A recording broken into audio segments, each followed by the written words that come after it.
In 2014, Dr. Neil Ross and a team of scientists from the University of Bristol's Glaciology Center published their discovery of a valley the size of the Grand Canyon in West Antarctica.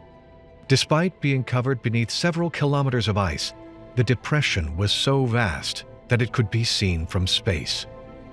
Some theorists were quick to conclude that before the Great Ice Age, Antarctica, like the 6 other continents, was likely to have been home to ancient civilizations. Dr. Ross eloquently summarized that the implications of his research served merely to demonstrate how much we still have to discover about our planet. But could it be possible that there are ruins, perhaps ruins even older than Göbekli Tepe, to be discovered deep beneath the glaciers? One of the consequences of global warming is that the ice on the poles has receded tremendously, including Antarctica. And the thickness of the ice, as it is reduced, allows greater visibility from Earth-penetrating radar, so we can see what's underneath the ice. One of the surprises is that the satellite images are sending back now what appear to be large-scale, complex archaeological sites. So they're not small hunting villages and pit houses. These look like advanced technological civilizations that we're seeing underneath the ice. One of the reasons this is a problem for historians is because the ice sheet in Antarctica originated most recently. We've had multiple ice sheets, the most recent about 20,000 years ago. And that opens the door to the question, who was here 20,000 years ago to build complex archaeological structures on the continent of Antarctica? And what role does that play in the history and the mythology that's almost universal of ancient civilizations? It may be what we now see is the 6 cradles of civilization very soon will expand to at least 7 and possibly more. You get reports occasionally of structures being found emerging out of the ice at Antarctica. Just recently there was one which took my attention to do with what was described as almost like an embanked area, like a hill fort that was found. And that struck my attention as being different to all the other stories. And this raises my hopes that these settlements did actually exist. I think this matter should be looked into more. The only problem is, can we interest archaeologists to spend good money to go to Antarctica to investigate these sites? I think it's possible that as the ice starts to melt in Antarctica, which it is doing more and more, that it will reveal structures. And if this is the case, those structures have probably been buried in the ice for tens of thousands of years. So these are going to be very, very ancient indeed. And they could easily be the product of hybrid descendants. But who could these descendants be? Researchers like Billy Carson lead us to some new theories on Antarctica and its current location. Antarctica had once been a tropical island, and that was the center of the so-called pre-Adamite civilization. And it got moved to what's now the South Pole. There might have been some kind of nuclear war that took place on Earth. That's entirely possible. Or there could have been some energetic release from the sun.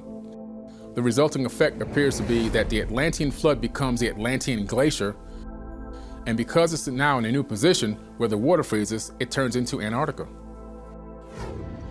If structures from a pre-Adamite culture might exist below the ice, who are these beings that did not survive a cataclysm? Or did they? We don't remember where we came from. We don't remember that we were essentially a seeded, genetically created race to be able to inherit the Earth. And what's interesting is the descendants of the pre-Adamites, the people who were here before the flood, the people who actually messed up, and apparently the Elohim voluntarily let this flood happen to largely wipe out the pre-Adamites on Earth. So these pre-Adamites, some of them, apparently still exist. They still have elongated skulls, and they still believe that they are the gods and that we are essentially an invading civilization. And then this new group gets sent in, the Atom, or the modern human form that we all are, with new DNA, genetically modified, tinkered, and sent down here, intended for the spiritual expression of humans to come out. And these pre-Adamite beings became very upset about this. After a great cataclysm that occurred about 12,800 years ago, the survivors of this pre-Adamite group were spread out all across the earth, and they had no way to communicate with each other. So the survivors of this group, which were not pre-Adamite bloodlines, they have been mixed and spliced with local humans, and they became a totally different species. Could it really be true that there was once an unknown civilization of ancient beings in Antarctica? In 1929, a map was discovered inside Istanbul's Topkapi Palace depicting Antarctica before it was covered with ice. Archaeologists have been able to carbon date the map's creation back to a Turkish admiral and cartographer named Piri Reis, who plotted it in 1513. This age was hundreds of years before the continent was discovered by modern man. Reis's map has both conventional and alternative scholars flummoxed. Where did he gather his knowledge? If the landmass depicted is indeed Antarctica, is it possible that our true origins date back to a prehistoric seafaring civilization? While mainstream scientists are resistant to get behind these findings, no other explanation for the mysteries this map presents have been offered. But with global warming exposing new topography under the glaciers, harder evidence may be just around the corner. We are about to hear from official sources that architecture has been located in Antarctica that will confirm there was in fact intelligently built ruins down there, and that would be a world-changing thing of significance.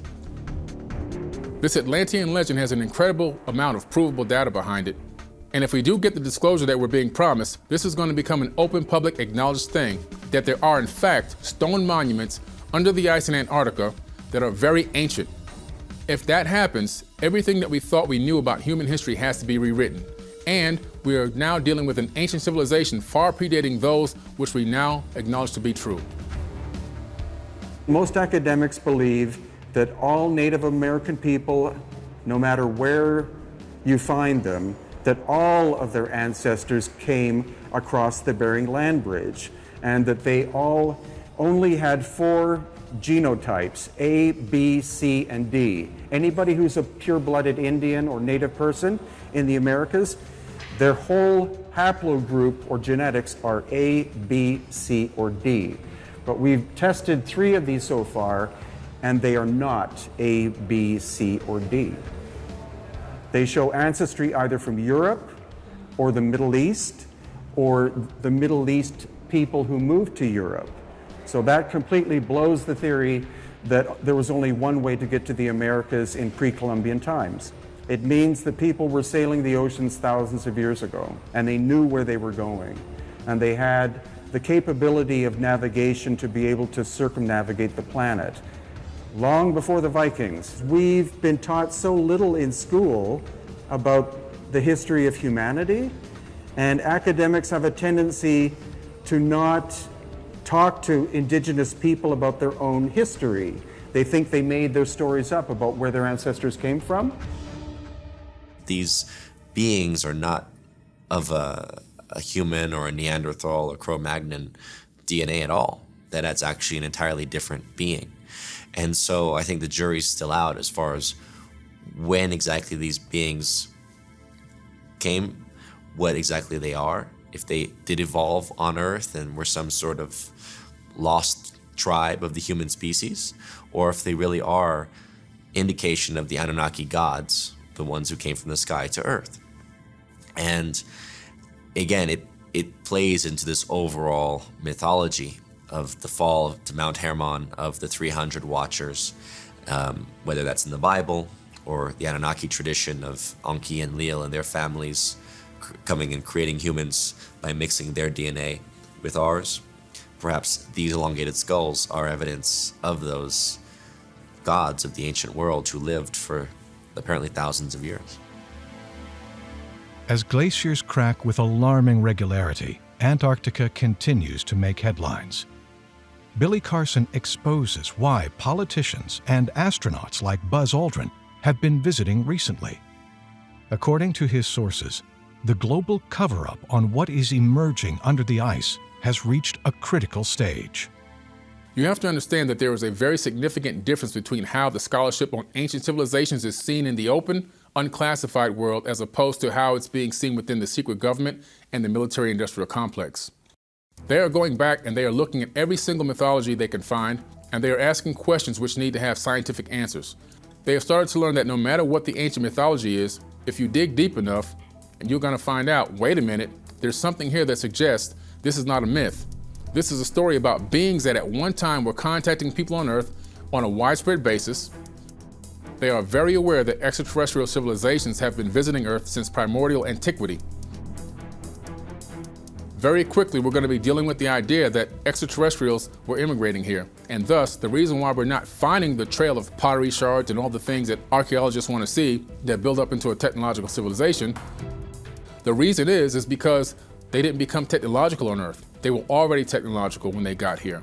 And they were simply doing what they already knew, which is being able to levitate massive blocks of stone and put them together like Tinker Toys and build these gorgeous pyramids all over the planet. If this is true, how far did this civilization spread through the world? Billy Carson has an interesting theory about that.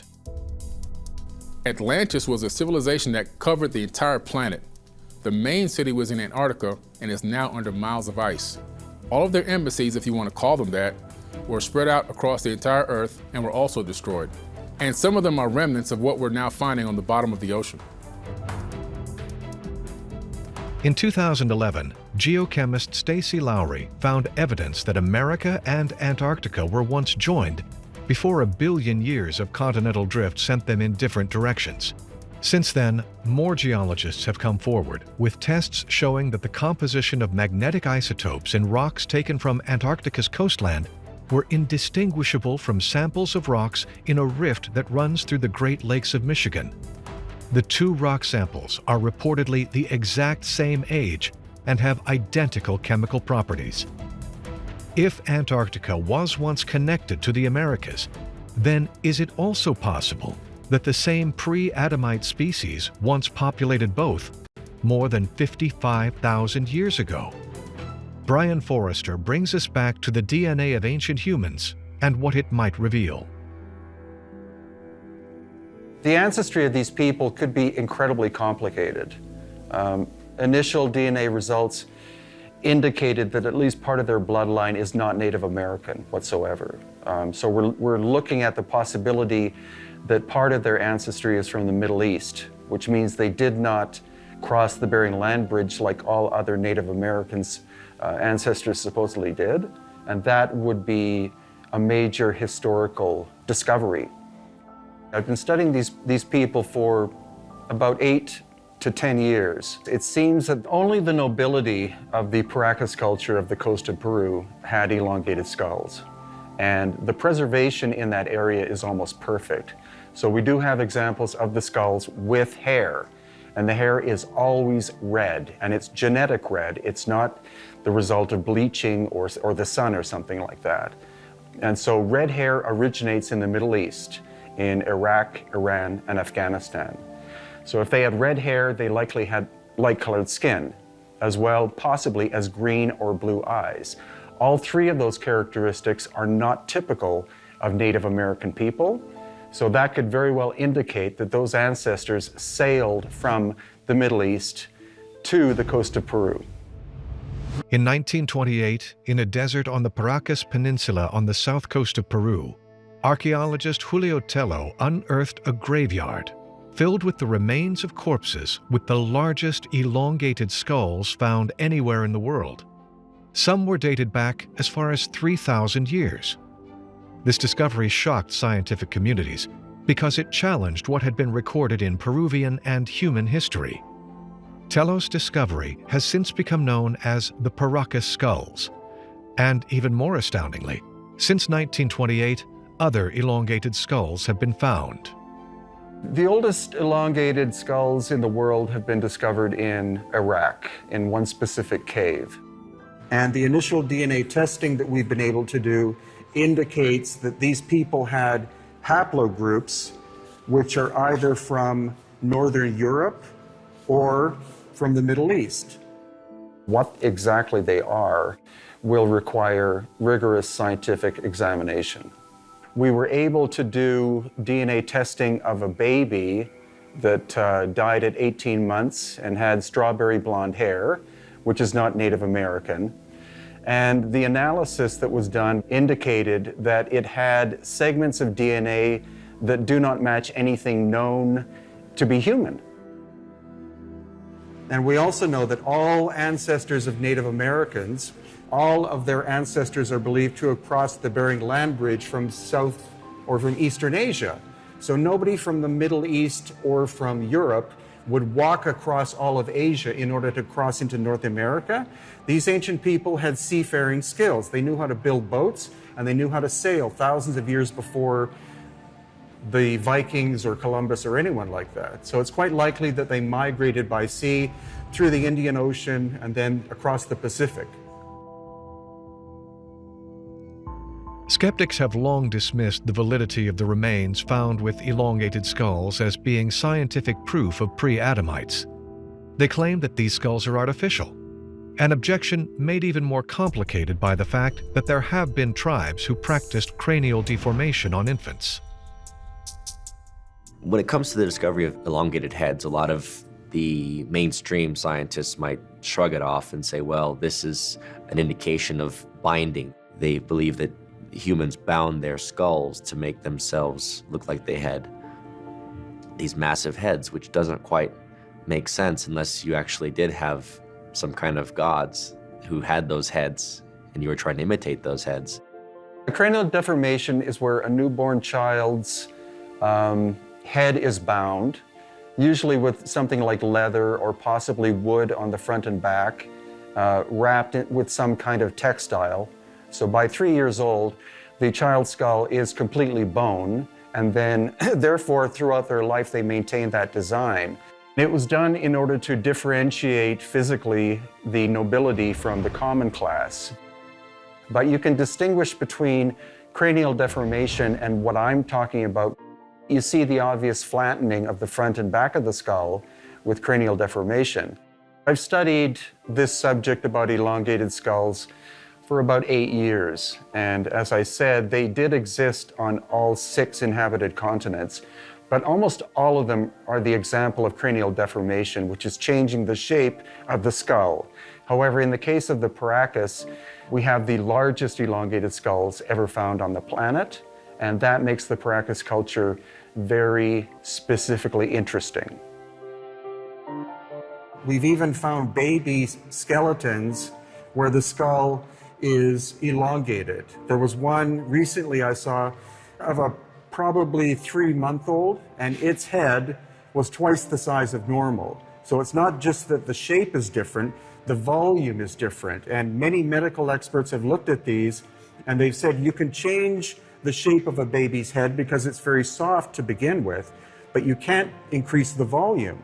So that by itself is telling us we're looking at a genetic variation. Billy Carson explores who these royal families were and where they're from. When we look at these pre-Adamite records of what these ancient texts are telling us, it maps together very nicely with the actual archaeological ruins that we find around the world. What gets even more interesting is when we get into the idea of the post-Atlantean catastrophe world, meaning post-12,500 years ago, 2 pre-Adamite groups survived, one group in Europe and one in Asia, which becomes the Egyptian pharaonic line, and the other group in Mesoamerica, which becomes the Mesoamerican priesthood. They apparently did not have any contact with each other until the time of the conquistadors, roughly about the 1500s or 1600s. According to what we see in these ancient texts, these 2 groups represent what people are calling the Illuminati, what people are calling the New World Order, and the basis for the whole system of the divine right of kings and royal blood. It appears that these elongated skull beings are drawn to places of power where they can assert their control. After the time of Columbus, this group finally was able to communicate with each other again. They wanted to control religion, they wanted to control finances. Some of the information I came across was that these people are still alive today and that they have elongated skulls and will hide them in public with either wraps or mitre hats like you see in the Vatican. There are royal burials that have been found from more recent times in France and openly acknowledged where the royalty with their jewels and riches were buried that way, and they had elongated skulls. We furthermore have a very interesting story, which is that one of the royal bloodlines in Italy, where the Vatican and the Roman Empire are located, that one of the royal bloodlines was called the Dieste family. And you have Prince Leonello Dieste and his princess. They both have ridiculously elongated skulls in every illustration. And this is as recent as the 14th century in Italy. The actual bloodline of the Dieste family matriculates into almost the entire European royalty. It goes all over the place: Germany, France, Belgium, Britain. It is unknown how many of these people are still alive on Earth that have the elongated skulls. I've heard a number about 15,000 thrown around. There are those that have suggested there might be more than that, but we don't really know. According to recent eyewitnesses, they have seen people with elongated skulls in places like London, in the financial district, in New York, and in the Vatican. Is it possible that these ancient elites with elongated skulls are controlling our political and religious organizations? And if so, could this be a way of safeguarding some great secret? Perhaps something of unimaginable value hidden under the ice in Antarctica? Tom DeLong and a group of military people, including the head of Skunk Works, Lockheed Skunk Works, and they were going to come into this from the ancient past, that the Anunnaki and the Greeks were extraterrestrials. There was another group working allegedly with some of the astronauts who were saying that they've encountered UFOs and they were going to come into an announcement. I was told that the Vatican in Rome, Pope Francis, has been standing, waiting to collaborate with whichever of these groups would be the ones that would tell the truth. We're not alone in the universe. The Vatican is ready to stand up with whoever in the United States makes that announcement. Behind the scenes, there was a Signor Balducci who said that the Vatican had information about extraterrestrials and that there was a decision made in the beginning of the 90s that the Vatican would support announcements of the existence of other life in the universe and say, this reinforces the size and the strength of God. What kind of information about ancient races on this planet and their connection to Antarctica might be the next reveal? Billy Carson describes Antarctica as a crash site from a nearby planet. About 55,000 to 60,000 years ago, a group of beings that originated on Mars may have crash-landed in Antarctica. This group happened to have very elongated skulls. Not only did they have elongated skulls, but they were about 14 feet tall and had very strange physiology. Researchers have stated that it is obvious that these beings did not develop on Earth, that they had developed in a different area where the barometric pressure was different, the gravitational fields were different, and it explains the differences in their physiology. Could an ET group have understood all of the science and built all of these pyramids right there on the island because they needed to tap into an energy source? So the pyramid is harnessing incredible energy. We see pyramids in Africa, and there's pyramids in Sudan, and all over the world. There are actually forgotten pyramids in Indonesia.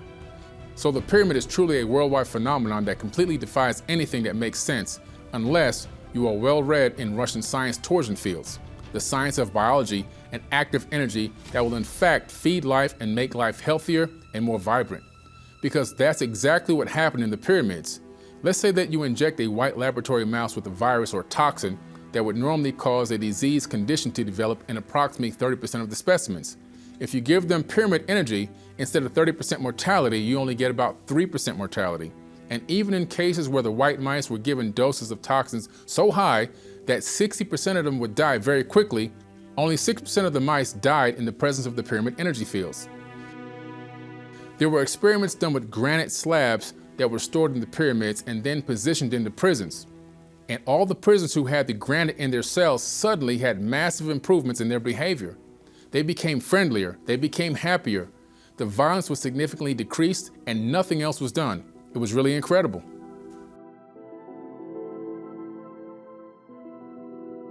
Are there scientific principles and mathematical codes intrinsic to the nature of the pyramid shape that this ancient race might have understood?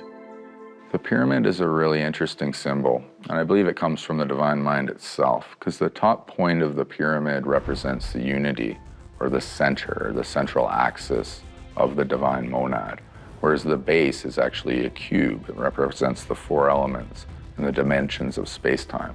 So through the model or symbol of the pyramid, you see the whole flow from unity into multiplicity as an entire thing or wholeness. I think of other monuments that were purposely buried, maybe because they were too powerful, maybe because the creatures that built them didn't want us to destroy ourselves with that technology. That maybe those areas, if you go deep enough, have the kind of rock strata necessary in order to cause these vibrational frequencies to occur.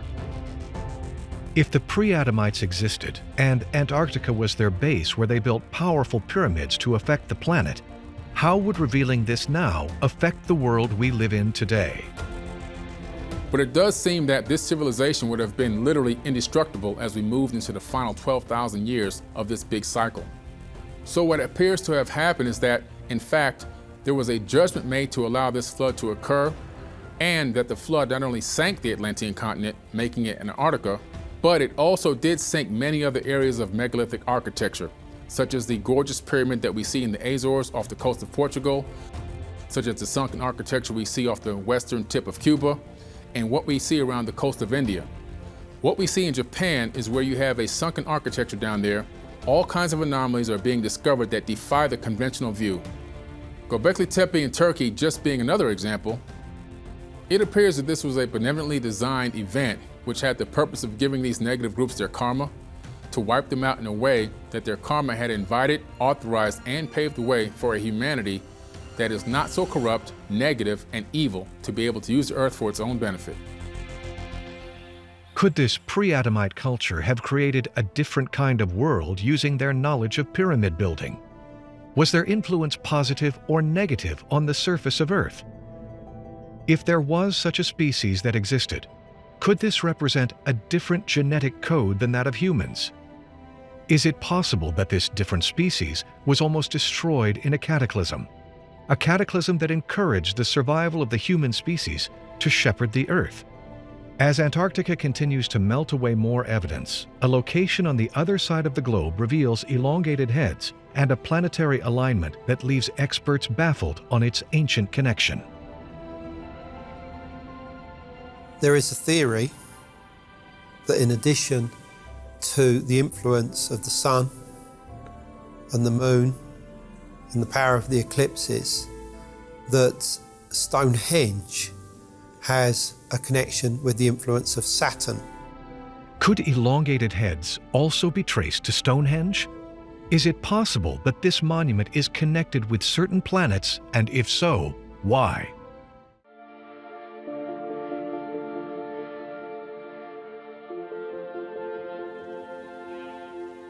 The discovery of Göbekli Tepe in Anatolia, Turkey, has deemed it the oldest known megalithic site in the world by mainstream science.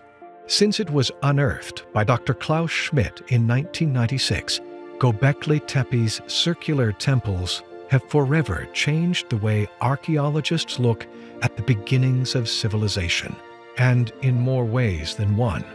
In 1997, an expert on cereals, Professor Manfred Hune at the Norwegian University of Life Sciences, started investigating an area close to Göbekli Tepe for evidence that would lead him to the first grains. His discovery of einkorn, an ancient single-grain wheat, took him 20 miles northwest to the mountain of Karadag, the same mountain Anton Parks was able to trace the Sumerian version of the Garden of Eden. Hune believes this grain was the first cereal and older than any other grain known to man. The extensive lab results proved that the specimens of einkorn and emmer wheat dated back to 10,500 years ago. An article boasting his work stated, just as the dog evolved from the wolf and pigs evolved from boars, our cereals have been significantly altered by human civilization. But what if humans were altered by the cereals they ate as well? The area of Turkey called Anatolia plays a huge role in the human story. As far as we know, that's where the first indications of organized agriculture appear. And they appear around about 11,600 years ago. Why these things should have happened in Anatolia rather than somewhere else isn't really a question I can absolutely answer, except to say that perhaps the land was conducive to what needed to be done there. We're to envisage a group of hunter-gatherers who wake up one morning equipped with all the skills necessary to create what does turn out to be the largest megalithic site on Earth. Where did those skills develop? The only thing that archaeologists can do to explain this is kind of suggest that that must have been a specially gifted group of hunter-gatherers. They kind of gloss over the fact that we can't see any evidence of the evolution or development of these skills. Their only explanation can be that somehow a group of hunter-gatherers, even though we see no evidence of them practicing or learning how to do this, they must have woken up one morning just magically equipped with the ability to create this extraordinary, astronomically aligned, gigantic megalithic site. And just as by a sort of an afterthought, they also invented agriculture at the same time. That, believe it or not, is what we are being taught about Göbekli Tepe now. It is interesting to point out that not very far from the Karadog site that I located, we find the city of Göbekli Tepe. It is indeed intriguing. And also something else similar. In Sumerian texts, you can find an important character, the goddess Nisaba. She is the goddess of agriculture, of writing, and of wisdom. Nisaba, the goddess of rations and wheat. Indeed, she can also be called Demeter in Greek. In general, she is considered to be one of Enki's daughters. Was there really a goddess of wheat and of agriculture? And if so, did this goddess teach the hunter-gatherers the skills of farming? Graham points out that this might be more evidence of what he calls an outreach program. Now, how are we to take all of this, and how can we put it into some kind of context? For me, what I think we're looking at is more evidence that there was a high civilization that we have lost track of. We have forgotten a very important part of our story. And fragments of that story crop up all around the world. What I think we're looking at is an outreach program reaching out to the hunter-gatherers in what we would call the Upper Paleolithic, and beginning to teach certain of them selected skills, giving them the gifts of civilization. I think what happened in Anatolia was that the survivors of a lost civilization wiped out during the cataclysmic episode that immediately preceded 11,600 years ago, chose Anatolia as one of the places where they would settle and attempt to rebuild or recreate what had been lost. We have evidence that there were advanced civilization, or civilizations, advanced sophisticated cultures that arose before the end of the last ice age. So we can think in round terms of about 10,000 BC. There was a natural catastrophe that occurred at 9700 BC, snapped us out of the ice age, and what I've determined and piecing the evidence together is that what caused it at 9700 BC was a major solar outburst. People can think of solar flares, but much larger than anything we've ever seen or experienced in modern times. What's known as coronal mass ejections. In some cases, what would have looked like huge lightning bolts literally hit the surface of the Earth, melted glaciers virtually instantaneously. This released pressure set off earthquake activity, set off volcanic activity. It actually, in the present day, we now know that volcanic and earthquake activity correlates with solar activity, even in the present day. But when you had a massive solar outburst like this, it would have been order of magnitudes larger. Did these ancient people survive a cataclysm so great that they started to rebuild a new society near the most important ancient monument at the time? A society that required a new kind of food. The earliest evidence we have of cultivated grain is in southern Turkey near the Syrian border. Now there were grains before that, but this is the cultivation of grains, which means it's a slightly different kind of grain, or something evolved or changed, something new about the grain that allowed it to be planted, that allowed people to settle and not be nomads. So civilization is to be dated from that one development, that one event. It's all about grain. Is it possible that the agricultural revolution began near Göbekli Tepe because humans wanted to stay near the site, and to do so, they needed to feed the people that migrated to this ancient spot after a cataclysm? Could the old ways of gathering of wild wheat to eat have not been enough for such a population in one area? But how then could the cultivation of an intense amount of crops begin? Billy Carson suggests that there might have been an intervention. There was a great cataclysm that pretty much separated humanity, and the pre-Adamites were leading humanity at that time. Most of the pre-Adamites died in the cataclysm. The ones who did not die were spread out across the earth, and they began to reestablish civilizations, and to bring humanity together so they can teach them animal husbandry and how to grow crops. Not just the grains, but a lot of corn, a lot of the different things that we harvest were genetically engineered by the non-terrestrial groups. They were brought here from another planet and genetically spliced with native plants. The reason we know this is that when you look back at the historical record, looking at fossils, you don't see these genetically engineered wheats or grasses, you only see the wild grasses. These crops seem to appear here out of the blue on the historical record. And the historians have located ancient grains in Anatolia, Turkey. So what are the chances that these grains are going to have their birthplace in the same place that humanity did? Could the ancients have genetically altered the grasses of Earth? And if so, how did that modify the human DNA? Food, as it pertains to our DNA structure, can literally be traced back to what we would call an interaction with what some people call the Anunnaki, with this non-human intelligence. Now, there was a goddess, and she was apparently a geneticist when you read these ancient Sumerian tablets.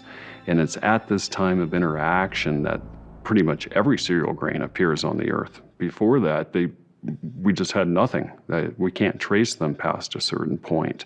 And what's interesting is it's at this stage that ancient civilization just explodes. As soon as these cereal grains begin to appear, all of these ancient civilizations begin to appear. At first there was nothing, then all of a sudden we have civilization after civilization that have mathematics, culture, they're building monuments, they're performing agricultural feats. I believe that all of that can be equated to the introduction of these cereal grains into our DNA, because she was actually affecting human DNA at that time through a number of different experiments. And a lot of this might be where the Babylonian bloodlines are originated from. Could the bloodlines or elite have been created as a result of the cultivation of wheat? If this is true, is it possible that this was the first hierarchy created within the human population between those that cultivate the land and those who benefit from it? If humans could not roam anymore for their food in the wild as they had done as hunter-gatherers, then did these humans fall into a system that would make them dependent on the cultivation of food to survive? Could evidence lead us back to the Garden of Eden? We seem to trace everything back to this Garden of Eden as the cradle of civilization. And it appears that it is not the cradle of civilization, it is a cradle of re-civilization. A civilization prior had fallen, and afterwards, after a cataclysm, they had to rebuild, and that is where they began. But the idea of the Garden of Eden essentially is a metaphor for bringing and restoring order to the face of the earth. Now that works on one level. On the other level, you can also establish a physical Garden of Eden where you have animal husbandry, you have the growth of cereal crop, structures which are now coherent. So all of these things are built up into a kind of an orderly environment, which by its nature, by people actually interacting with this orderly environment, they themselves rise from a state of barbarism into a state of order and perfection. And the people that kind of came up with this concept appear to have been people who are human or human-like, but somehow different. And they often are described as being very tall, They certainly knew about how to domesticate cattle and crops. So they obviously came from some kind of a godly caste. But back then, you have to understand that gods were not necessarily people. Gods were forces of nature. But they were people who also personified those forces of nature. So they had the understanding, they had the processes of ancient knowledge, which goes back thousands, hundreds of thousands of years.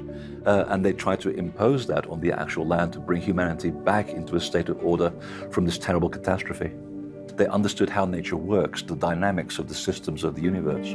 So they became as gods. And this is where we get that sort of overlap of thinking that these people were themselves gods. They were actually godlike. Could these godlike beings be the characters in the Sumerian text? Is it possible that these beings could be the elite the ancient texts talk about that bring cultivation to the human race? According to Jack Carey's research, a battle for humanity takes place between these gods, and the seeds are the only thing that will help the human population continue. A lot of occult adepts will tell you that at some point it looks as though a massive falling out had taken place between the leadership of this extraterrestrial intelligence and Inkian and Lil, and you get into that whole family squabble. They discovered that the leadership wanted to wipe out humanity, the source of the Great Flood in a lot of cultures. And Inkian are just mortified, horrified that they're going to destroy their invention, this beautiful creature that they had created, just completely wipe it out. C'est Ninma, la fameuse reine Ninma. Ninma is considered a queen who's going to enforce her law on Caradog, who's going to be in charge of the colony and will oversee the whole Anunnaz installation and survival process on the Eden Mountain. You have to know that Ninma is a central figure in this story. She is a queen from the beginning until the end. She will remain queen, one of Tiamat's daughters. She is Enlil's wife at first, but much later in the story, she gets closer to Enki, and we realize that at some point she married him and that she's had a change of heart. She has changed clan for the betterment of the Earth's agriculture and life in general. Before the deluge, Ninma made a bank of seeds on the genome, and she had a bank of the genome of animals. And she gave that to Ziusudra to put on his submersible. So they were the first seed. It was like a museum. It was all kinds of different seeds of wheat, of grains, and it had been a house with boxes with the seeds very neatly sorted out, and it was an immensely old. It seems like after the deluge, they started to plant again those seeds in the mountains, in the Zagros mountains, that were the first one to be free from the water and mud. The Neolithic Revolution, which was when humans started domesticating plants and animals and started building these big constructions, was one of the most important turning points in human history. Before that, humans were hunter-gatherers. The only reason why you and I are not out there hunting mastodons right now was because of that domestication process that started back then, right around the Göbekli Tepe area. That changed everything for us. Now, according to the Mesopotamian texts, some say, well, the gods were really only doing it for themselves. They really weren't out there to help humans, but of course it had a huge beneficial effect for us. Could this beneficial fact of domestication have been an idea given to us by the Sumerian gods? And was it a benefit at all? Could the agricultural revolution just be another way to enslave the human race? Is it possible that a civilization based on the cultivation of plants in one area enslave us to that area? Billy Carson has some interesting information on this idea. According to my research, the Anunnaki came from a different barometric pressure, a different gravitational field. So working on this planet was difficult for them.